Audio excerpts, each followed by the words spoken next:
Assalamualaikum warahmatullahi wabarakatuh. Kembali lagi di Celengan channel yang membahas tentang sejarah, pusaka, budaya, dan lain sebagainya. Pada kesempatan hari ini, biasa lagi ya, membersihkan sebilah pusaka. Ngopi dulu. Nono merek.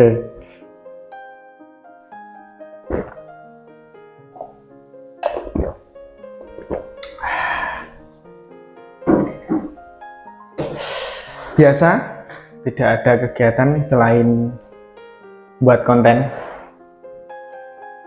Pada kesempatan hari ini ya kita bersih-bersih sebilah pusaka lah. Sebagai penghobi pusaka, paling tidak kita harus bisa merawatnya ya, merawat sebilah pusaka. Biasanya kalau tidak terlalu berkarat dan hanya sebatas menjaga karat-karatannya, kita cukup mengasih minyak pusakanya saja. Kalau sudah berkarat atau berpatina merah, baik itu sedang maupun berat, ya kita pakai teori yang pernah kita bahas kemarin pada konten khususnya yang judulnya kujang.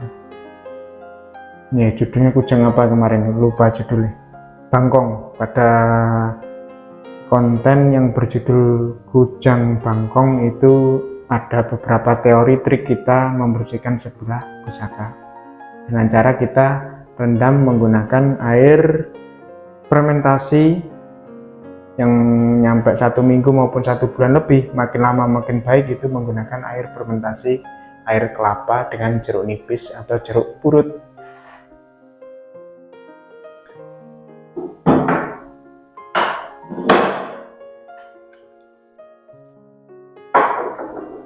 Pada kesempatan hari ini mengeluarkan pusaka-pusaka kecil, pusaka patrem. Kalau pusaka di bawah, panjang di bawah 25 cm itu dinamakan pusaka patrem atau pusaka yang tujuannya sebagai ageman, bukan sebagai perang di laga atau di bertarung di peperangan. Tapi kalau pusaka yang sudah panjang di atas 25 cm itu biasanya digunakan untuk tanding atau perperangan di sebuah laga.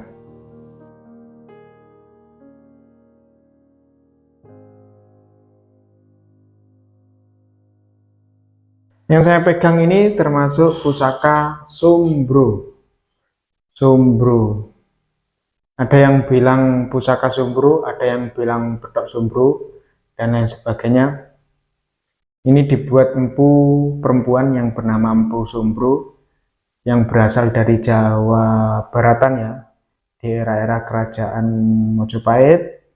Akhir dia migrasi dari Jawa Barat ke Jawa Timur dengan membawa sebilah pusaka yang dinamakan Sombro dan dijual di perjalanannya untuk memenuhi kebutuhannya. Akhirnya beliau menetap di salah satu Jawa Timur, tepatnya di daerah Tuban. Kalau nggak salah di wilayah Paciran. Itu ada makam Empu Sombro. Tipe ciri khas pusaka Sombro itu simple. Cerita dulu bahwa Empu Sombro ini membuat pusaka tanpa ditempa menggunakan alat penempaan, melainkan pas waktu dia melelehkan besi hanya dipijit. Jadi pusakanya ada beberapa bentuk pijitan. Jadi pusaka ini seperti ada pijitannya. Nah, itu salah satu ciri pusaka Sombro. Ada lagi cirinya, di poksinya itu pasti ada lubang seperti jarum, ya jarum untuk jahit itu ya. Nah, itu ada lubang. Tujuannya dulunya bahwa pusaka ini ketika dibawa itu direnteng, istilahnya direnteng dari daerah Jawa Barat menuju ke Jawa Timur, hijrah. Jadi salah satu ciri pusaka Sombro itu ada beberapa. Yang pertama, bilahnya ada seperti pijitan tangan, jempolan, terus peksinya agak meluntir, terus di ujung peksinya itu ada lubang jarum, seperti lubang jarum yang dibuat apa ya, nek cilianku mbiyen nyelundupo benang, benangnya diselundupno. Pusaka Sombro. Dia berasal dari daerah Jawa Barat tapi hijrah ke Jawa Timur, mencari apa? Keberuntungan ya. Keberuntungan untuk menyambung hidup. Akhirnya menetap di salah satu daerah yang bernama daerah Tuban, tempatnya di Paciran. Empu Sombro, salah satu empu perempuan ini mempunyai anak lagi yang dinamakan Empu Suro. Saya belum selama ini ya hanya sebatas tahu aja pusaka Petok Suro atau pusaka Suro itu ada.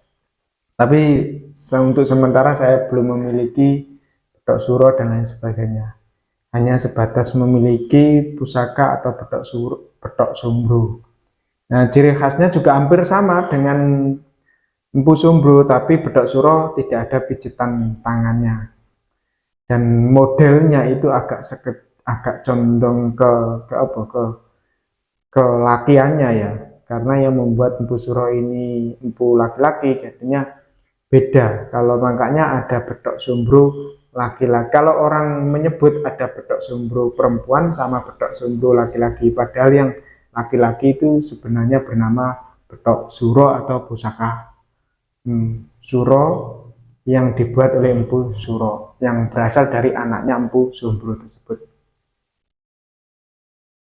Kalau ditarik ke belakang juga, ditarik ke itu, Empu Suro itu juga banyak melahirkan apa ya, melahirkan empu-empu lain, bahkan kalau diruntut itu juga menjadi salah satu empu adiknya Sunan Kalijaga, Empu Supo, itu juga masih ada jalur darah atau keturunan dari Empu Suro. Kalau kita belajar sejarah untuk lanjut.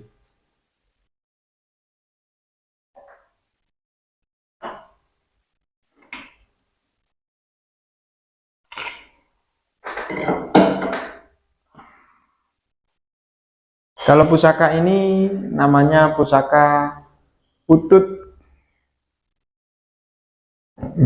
Ada yang bilang pusaka Om Yang Jimbe. Tapi ini model-model yang dibuat setelah kemerdekaan. Jadi ini pusaka kemerdekaan, bukan pusaka sepuh. Kalau dilihat dari besinya saja, ini campurannya enggak campuran murni ya. Pamor nikelnya aja kayak seperti campuran besi ranjang tempat tidur pada zaman dahulu.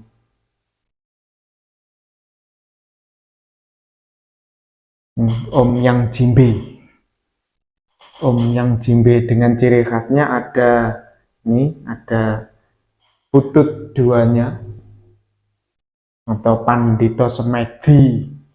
Om Yang Jimbe. Ini biasanya pusaka ini banyak disalahgunakan dan banyak digunakan untuk menipu bagi orang-orang yang ya tidak bertanggung jawab gitu ya. Katanya ada yang bisa dibuat untuk menarik uang, menarik emas dan lain sebagainya. Padahal kalau kita belajar tentang masalah pusaka, untuk masalah hal gaib itu jauh sekali. Hanya kalau pusaka itu pasti satu daburan. Pasti pamor itu mempunyai makna tersendiri, daburan juga mempunyai makna sendiri, pamornya, daburannya itu juga mempunyai makna-makna tersendiri. Nah, dari mana tersebut adalah tujuannya itu adalah doa yang dibuat oleh empu untuk dipanjatkan dan untuk dipahami istilahnya makna filosofi sama makna esoterinya. Ini dibuat oleh empu apa ya? Sampai jenis lupa saya. Om Yang Jimbe ya, empu Om Yang nggak salah. Ini empu ini dibuat kalau yang asli pusaka ini berasal dari pusaka Kerajaan Pajang di era-era tahun 500-an tahun yang lalu. Akhirnya di kerajaan Pajang, Empu Omyang ya nggak salah. Empu Omyang ini tidak diakui kreativitasnya, tidak diakui penciptaannya, dia geser ke daerah Mataram, dan di daerah Mataram dia diakui kreativitasnya, diakui ciptaannya, sampai akhirnya diangkat oleh salah satu raja yang ada di kerajaan Mataram pada waktu itu menjadi salah satu kepala empu di kerajaan Mataram. Ini namanya Empu Omyang, makanya dinamakan Omyang Jimbe. Kalau orang percaya bisa menarik uang, tapi saya nggak percaya. Hanya saja kalau kita bermain pusaka, kita memahami arti daburannya, arti pamornya, tujuannya apa, doa kita kepada Yang Maha Kuasa. Contoh, tilam sari sama tilam upi, daburan tilam sari sama tilam upi. Tilam itu namanya apa? Tikar. Sari itu bunga. Upi itu namanya putih. Jadi tujuannya apa? Tilam upi itu tikar yang berwarna putih, tikar yang bersih. Atau tilam sari itu tikar yang berwarna-warni atau berbunga-bunga. Tujuannya apa? Makna dari dapur tilam upi sama tilam sari itu mempunyai doa tentang keharmonisasian keluarga. Makanya dinamakan tilam sari sama tilam upi. Dapur lagi, dapur jalak. Burung jalak itu termasuk burung hewan yang mempunyai tingkat kecerdasan yang sangat tinggi. Nah, jalak itu pada era-era zaman dahulu orang itu adalah melambangkan kerezekian. Makanya sering kita melihat sebuah video ada burung jalak yang suka mengumpulkan kertas, bahkan ada yang uang yang dikumpulkan, ya itu melambangkan kerezekian. Jadi kayak dapur, contoh lagi pamor. Ada yang namanya pamor junjung derajat yang seperti gunung, itu dari bawah sampai meningkat sampai ke atas. Itu tujuannya apa? Tujuannya untuk pangkat kita, kesederhanaan kita, apa? Tujuan cita-cita yang kita ingin capai. Makanya biasanya pejabat tersebut harus memiliki pamor pusaka yang bermakna pamor junjung derajat, tujuannya untuk menaikkan cita-cita maupun pangkat seseorang tersebut. Yaitu dasar kita main sebilah pusaka. Jadi jangan kalau orang pegang pusaka atau main pusaka terus pandangan panjenengan semua negatif, pasti ada kliniknya, pasti ada kodamnya dan lain sebagainya. Itu masih jauh dari kita semua yang suka main pusaka. Tuah itu bukan arti kodam, melainkan doa yang ada di pusaka tersebut.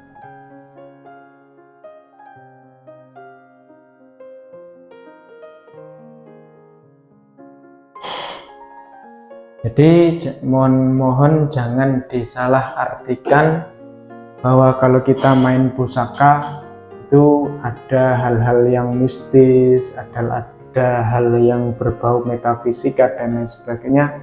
Selama ini memang ada, tapi itu sangat kecil sekali.